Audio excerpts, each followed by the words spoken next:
Assalamualaikum semua, kembali ke YouTube channel. Jadi hari ini aku akan bercerita kisah nyata suara tak berwujud. Sebelum kejadian Tante Pau dikejar hantu kuntilanak pada ceritaku yang lalu, Tante Pau ini pernah mengalami suatu kejadian nyata yang lebih menegangkan, yaitu ketika dia tidur di pondok di tengah ladang seorang diri. Tante Pau ini memang seorang perempuan yang amat pemberani. Pada suatu malam, Tante Pau seorang diri berada di pondok. Setelah lepas waktu Isya, dari kejauhan Tante Pau mendengar suara seperti kambing mengembek. Lama-kelamaan, suara aneh itu kian mendekat, masuk ke area ladang. Dan sekian dekat, konon, suara seperti kambing mengembek sering terdengar di hutan Kalimantan.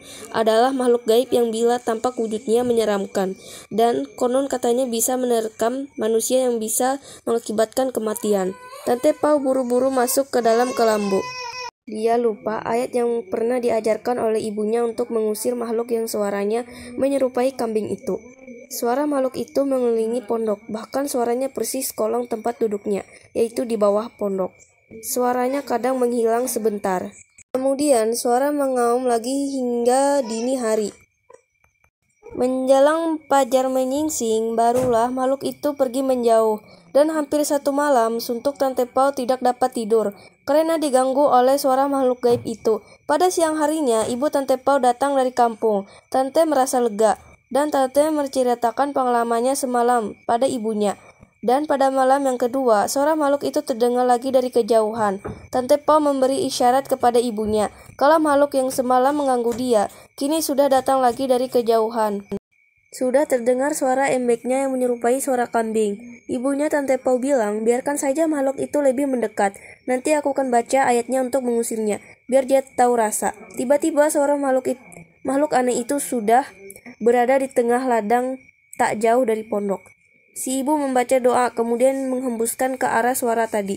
Suara makhluk itu pun nampaknya menjauh. Si ibu baca ayatnya berulang-ulang, lalu dihembuskan lagi ke arah suara makhluk tersebut. Suara aneh itu pun semakin menjauh hingga tak terdengar lagi. Nampaknya ayat-ayat yang dibaca si ibu benar-benar menjalur untuk mengusir makhluk gaib itu.